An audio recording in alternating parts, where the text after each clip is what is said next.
By the way, like, comment, and subscribe. It helps the algorithm. All right.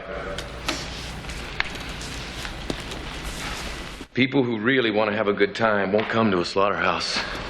And we've got entirely too many troublemakers here. Too many 40-year-old adolescents, felons, power drinkers, and trustees of modern chemistry. It's going to change. Be nice. That ain't working. I want you to be nice. That ain't working. And you'll both be nice. So much as my wife was a giant, but I want you to be nice until it's time to not be nice. no, I'm pretty sure that's the way you do it. The Rees Company.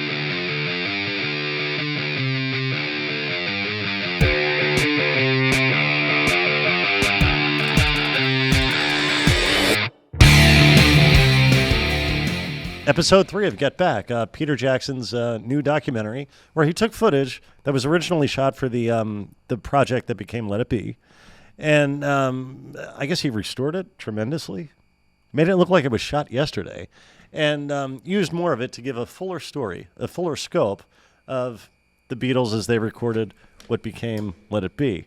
Now, at this point, the Beatles have 3 days to prepare for the rooftop concert, which I guess had been decided.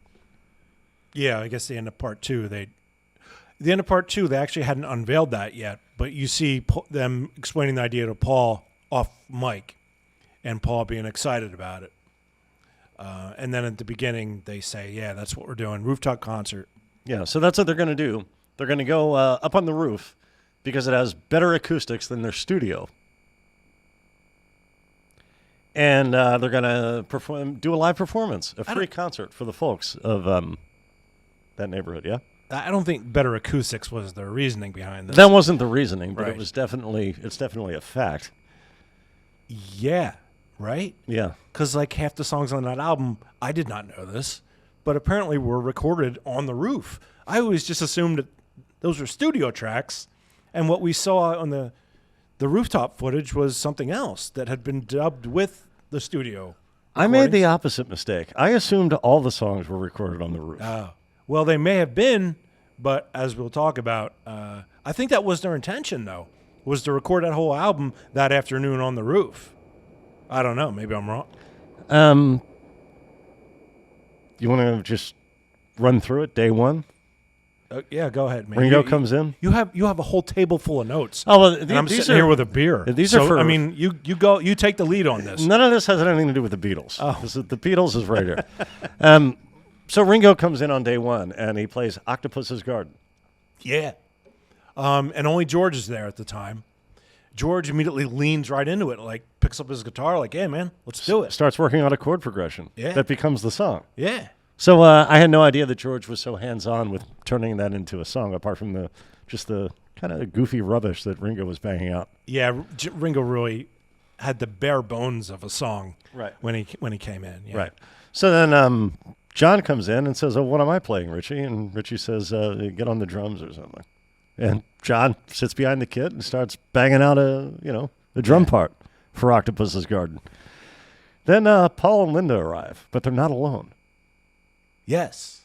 They had Linda's daughter. I guess she was divorced before she met Paul. I guess. Yeah, probably. And the daughter's like 5 or 6, something like that. Her name is Heather.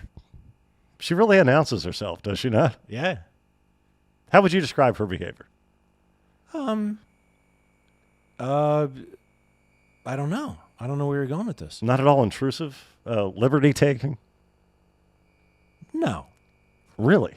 Well, you've never had a daughter of that age. I have. Like, it's pretty standard. Pretty standard behavior for a daughter of that age. In a professional situation, to not know that she should probably stay out of everybody's way. Professional situation, dude. Yoko's sitting over in the corner going, ah! How is that a professional? And meanwhile, Heather, the little girl, is looking at Yoko going, this is fucking nuts. And starts doing it and looking at everyone like, right? Like, who would act like this in a studio? No, Yoko was clearly the least professional person in this whole. No, see, I disagree. I think she was emulating Yoko because she thought, well, that's what girls do here. No, she's looking around, like with her eyes going like this, like this is really bad, right? Like I thought she was making fun of Yoko, and like she was in on the joke as a 6-year-old when Yoko wasn't. But Well, I feel like she out-Yoko'd Yoko. As far as being a studio, just kind of a negative presence. I had the complete opposite interpretation of it. I loved, because I'd said last week that I thought part 2 was kind of a dip. Like, the part 1 of this was so great. Part 2 was kind of like, a little less interesting. This is the very beginning of part 3, and I thought she just livened everything up. I loved seeing her. I loved seeing Paul, who this isn't his daughter. Right. But he seems like a natural father with her, and it was just like it seemed to liven everything up, and maybe that's what they needed at that point. Yeah, he seemed to enjoy being a potential step-parent. Yeah. I will say this for Heather. She gets behind the barrier with Ringo, who's playing drums on a Paul track, and she's banging on the hi-hat and keeping perfect rhythm. I did notice that. That was stunning. Yeah. But then after the take, Paul says to Ringo, because he doesn't see that Heather's behind there, do it lighter. Paul can't see that it's not Ringo making that mistake, and Ringo doesn't say anything. Yeah. But it is very funny that not only was she banging the shit out of that hi-hat, but she was spot on as far as rhythm. She was. Yeah. So they record the Dig It that made the album. They recorded the Long and Winding Road version that made the album. And when that's over, they're convening in the control room, and George says something about Paul potentially putting strings on the Long and Winding Road. Oh, I missed this. That's funny, man. Because apparently Paul had mentioned that. And so George brings it up, and he says, yeah, I might do that. A bit of brass and a bit of strings. Now, here's something else that changes history in my mind, because of something the Beatles themselves did many years later. Right. All the brass and all the strings that you hear on that album were put in later on by Phil Spector. Against Paul's wishes. But this is something that Paul was clearly discussing. Well, I mean, the Beatles had always utilized George Martin's strings and brass and stuff inserted into songs. Paul just really had an issue with Phil Spector's wall of sound. It's so much more heavy-handed than what George Martin had done in the past. And that was really the issue he had with it. But yeah, it is funny to hear him be like, yeah, maybe we'll put something in there a little bit later, and then have it become what it became, which was, I mean, ever since that, for 50 years now, Paul's been complaining about, oddly enough, not the fact that Phil Spector was a murderer, but that he murdered his album. I guess about 20 years ago, the Beatles released a version of Let It Be that completely deleted all of Phil's contributions to it. Yeah, it's called Let It Be Naked. That's actually the version that I own. It's how I know the album, actually. I'm really not that familiar with the Phil Spector. Like you hear, I guess that's what you hear on the radio, but I'm more familiar with the version that you mentioned. And it's also odd that Phil Spector on the back of the album is credited as a producer when we see Glyn Johns doing so much in that role. Yeah. And when you look at Glyn Johns... Also, George Martin is there the whole time. George Martin is there. Yeah. Did Glyn get the job because he dressed like Phil Spector? Or did he think that in order to be a producer, you had to dress like Phil Spector? I think it's he had the haircut, he had the glasses. Did they confuse him for Phil Spector? That was an odd thing. By the way, do you notice how, like, I think you see it more in part 1, but there's a couple guys hanging around the studio who still have the mop top haircuts. And you're like, oh, man, like, you're lame. Like, you're 5 years behind, dude. Right? You have to grow with the music. Yeah. Literally. So the next day, George comes in. He's written the new song. He's very excited. And he says, happy and a rocker, referring to the previous episode where, or perhaps part 1, where John said, do you not know we're a rock and roll band? Yeah. Something to that effect. Yeah. That was when he introduced I Me Mine. Yeah. No. Old Brown Shoe. No, it was I Me The Mine. original comment was "I Me Mine." Right. This was in reference. Now to you're talking about Old Brown Shoe. Old Brown Shoe, yeah. So there's I guess something's bleeding in. The mics are bleeding into each other and causing a cacophony in the control room. And John says, I guess George Martin comes out and says something about the drums being on the PA. Yeah. Which And- I don't even know what that means. Does that mean the public address system? So Yeah, it's yeah. going through the whole studio? Yeah. That seems like, I don't know. Never mind. Amateur? Yeah. I was going to use another term, but it might offend someone to our right. So never You, mind. you were going to use an address? All right. Settle that. He's not even listening. So then John says the drums are on PA, not my idea of a personal assistant. Okay. So then they do. Man, we're taking shots at everyone tonight. That wasn't a shot. It's a reference. Oh, to that was a someone we shot. love. Oh, come on.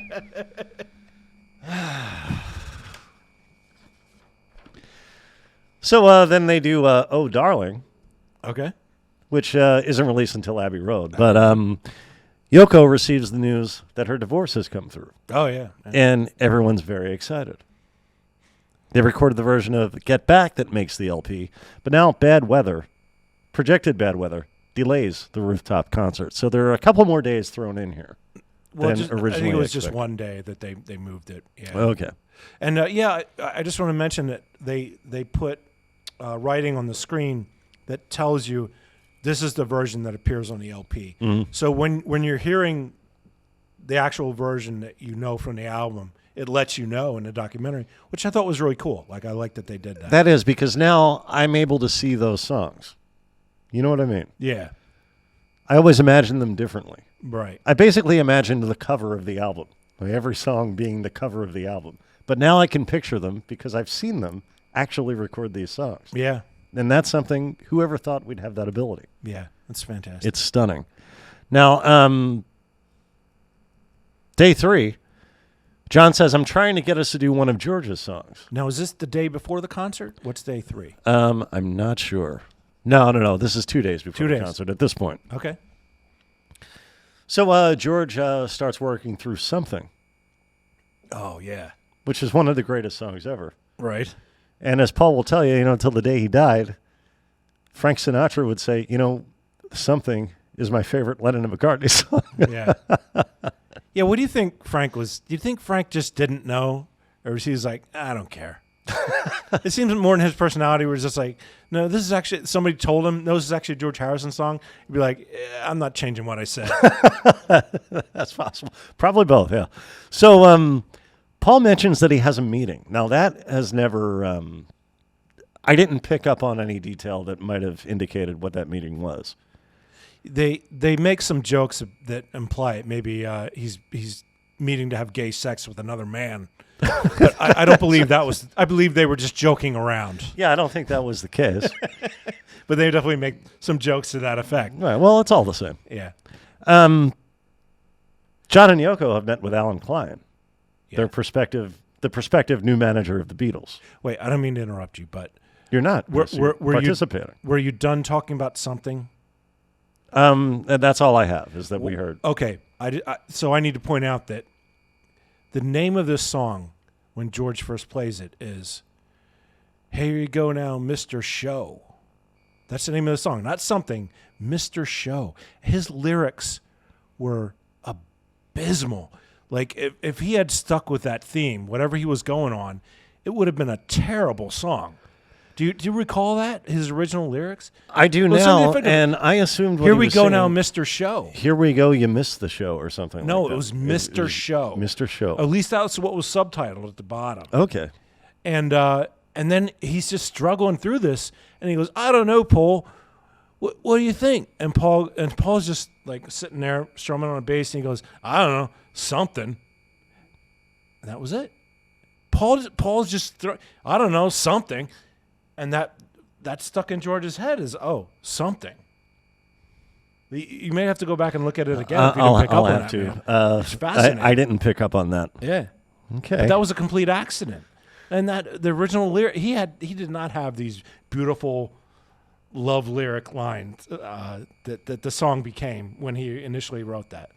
Well, see, I was always impressed with the demo that's on Anthology 3. And it is pretty fleshed out lyrically. Yeah, well, it was probably later on then. 'Cause Right, I'm right, telling right. you, he did not have that in mind until Paul just threw, I don't know, something, whatever. The song could have been called Whatever if that was what Paul had said. So yeah, John and Yoko met with Alan Klein. John was really impressed. Yeah, surprising, right? Because I always thought that was a big rift. I had always heard that. Oh wait, I'm getting this wrong. John wanted Klein to manage a band, and Paul wanted His father-in-law. his father-in-law. Right, I got that backwards. Yeah. So Yeah, but you don't see any of the resolution of any of that. in no, this. Alan Klein never appears. Yeah, they have a still photo of him at one point, but that's it.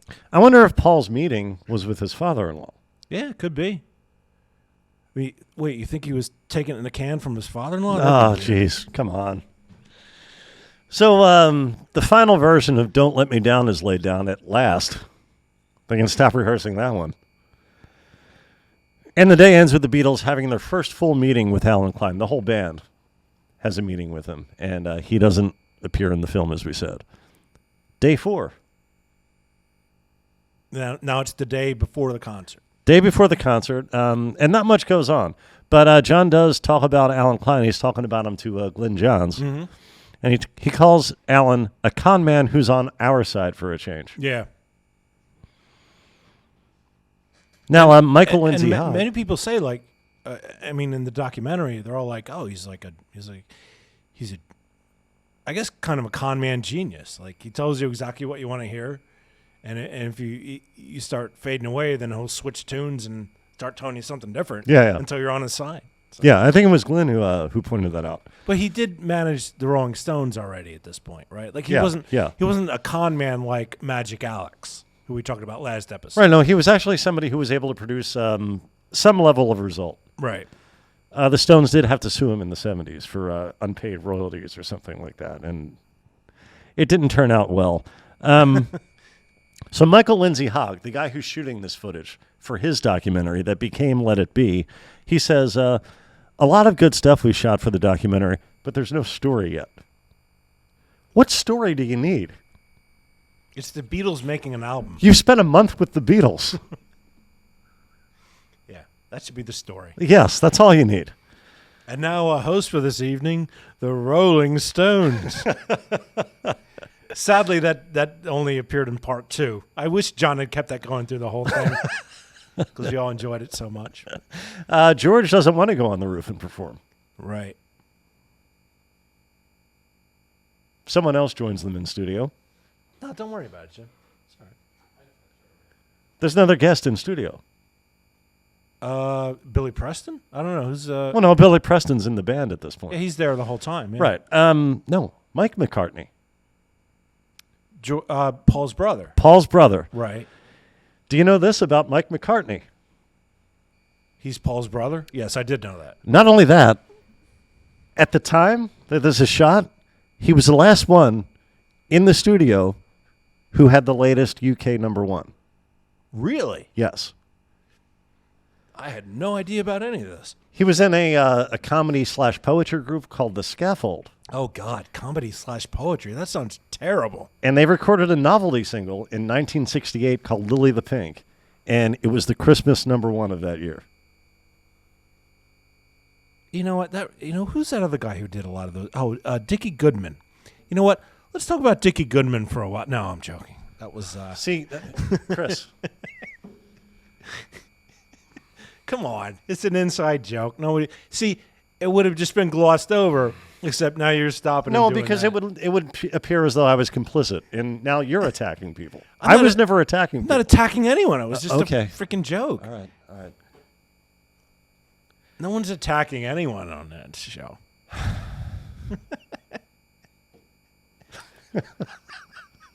Where were we? Yeah. So George expresses a desire to record a solo album of his own material. And John seems to float the idea of that solo album being a Beatles album, but saying these are all George's songs. Oh, I didn't pick up on that. Okay. So they could have released solo albums under the Beatles label. Well, George specifically, because he had so many songs. Yeah. Yeah, that's interesting. Or maybe they would have done the Kiss thing years before them. Yeah, that's what I was thinking. Kiss did that, right? Yeah. Man, I wish they had done that, frankly. Yeah, it would have been nice if... It would have been nice for all of us. They had stayed together. So, it's the big day. The historic day. Right. The rooftop concert. They have cameras on the roof where they're going to perform. They have 10 cameras, 5 on the roof, 4 on the streets to record man on the street type of thing or woman on the street, and 1 in the lobby of the office or the building where they're performing on the roof of. Now, that one is hidden. Yes. Which was a genius move. Yes. So they go up there, and Paul stomps 4 times on the rooftop plywood, unaware that he just invented glam rock. This guy's unbelievable. None of these people walking around you see milling about on the streets when the Beatles start to play. You know, the man on the street thing you were referring to? Right. None of those people, it's amazing to think of now, but none of those people had ever heard these songs. Oh, yeah, yeah. No, So it was completely foreign to them. But most of them knew it was the Beatles and enjoyed the fact that the Beatles were performing for them. Right. Yeah. And I feel like they were trying to, the guys who had the cameras for the Man on the Street interviews were trying to goad the older people into being like, oh, this is rubbish. But meanwhile, most of the older guys are like, I love them. They're great. Good for them. Like, do you own any of their albums? No, my kids do, and I like hearing them. Right. You know, like it was all like there was like 1 or 2 curmudgeons who, meanwhile, they're probably trying to broker like a $2 million pound deal across the street. Like, could you keep it down? I almost closed this deal. Like, no one was really that upset throughout. What's the figure? What amount is the deal worth? I said £2 million. I don't know. I think you said $200 million pound or something. It's possible. I'm sure Jim will pull it and play it back in post. All right, so 2 officers show up in the lobby. And again, there's a hidden camera in the lobby. One of these officers says they've received 30 noise complaints in a matter of minutes, and the performance has to stop. Did you have that officer's name? Because it was something pretty funny. They did put it up on the screen, but no, I do not have was the something. officer's name. All right. So I guess they had a receptionist there. Her name was Debbie Wellham, Right. an unsung heroine. Oh, that's you. I was wondering who you were referring to, because last week you said there was an unsung hero. I think you said hero rather than heroine. Well, I misgendered the. But watching it, I really wasn't sure, but I was guessing that's who you meant. She does do yeoman's work, in more way than one, but in kind of deflecting the police. Although they did bring down, I believe it was Mal. Mal Evans comes down. The Beatles. Road manager. Road manager, right. And he also does an excellent job Yeah. of delaying the police officer and just stopping them from stopping this amazing event that by almost 98% of the people outside think this is the greatest thing they've ever seen. No one cares. And it's a very British thing to see how the interaction between Mal and Debbie and the 2 very young police officers, younger than the Beatles.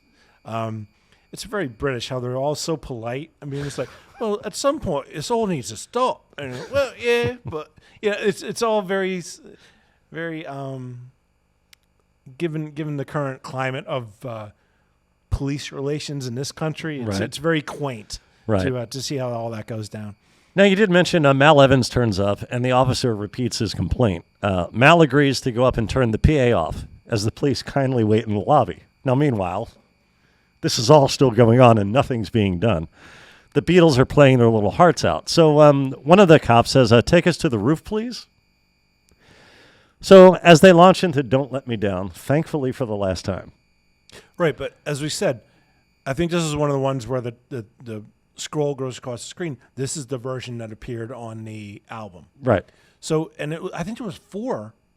Almost every song they played up there is what they used on the album. I guess that was the original intention, was we're going to record the album. Record the whole album, yeah. So the cops arrive on the roof, and they just stand there at first. Yeah. Because I half believe they just wanted to be there. Yeah, you're seeing a Beatles concert and like there's 20 people in the audience, And you're you have right an there. entree. Right. You have a badge that allows you entrance. All you have to do is ask. No one's going to say no. Right. But then the sergeant shows up.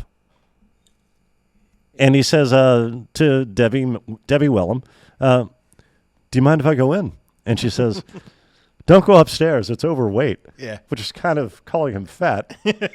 But providing a great excuse that it's a safety concern. There are too many people up there, too much equipment.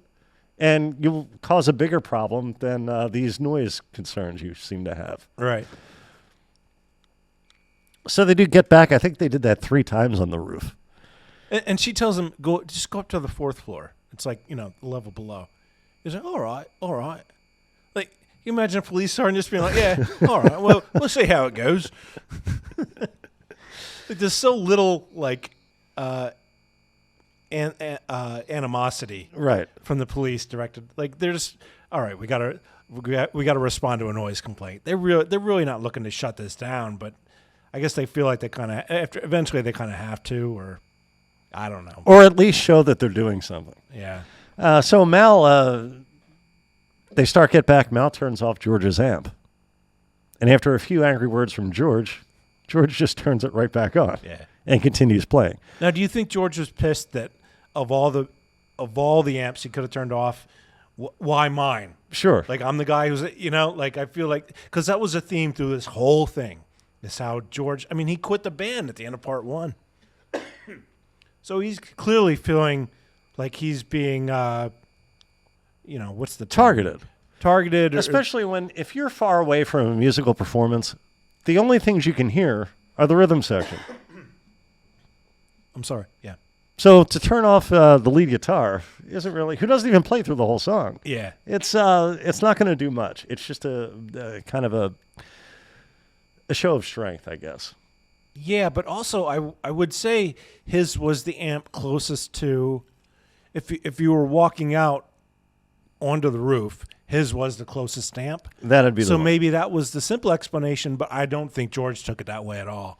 So the one cop keeps mentioning, Like, you wouldn't dare turn off John or Paul's amp. You're turning off mine. yeah. So And that F you, I'm plugging it right back in. that tells you something about where I stand. Yeah. Or it tells me something about where I stand Yeah. in your mind. Absolutely. So they finish Get Back, and despite the threats that were made in the lobby about arresting, I'm going to have to start arresting people. I don't know why the cops are coming from Liverpool too, but I don't know. I got here early. No one was arrested, of course, apart from Billy Preston, who for some reason did 20 years for this.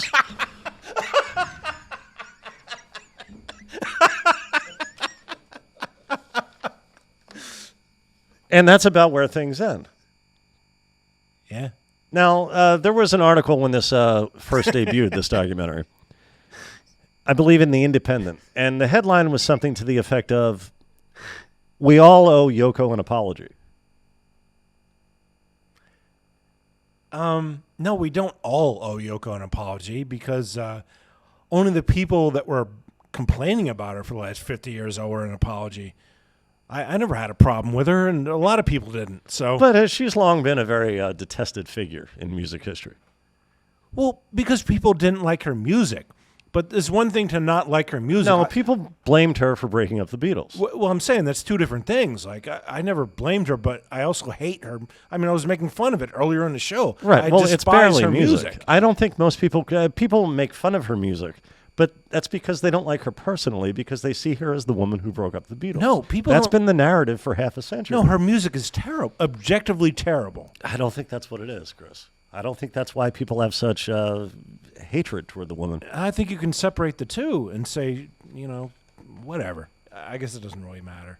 But yeah, it does end abruptly.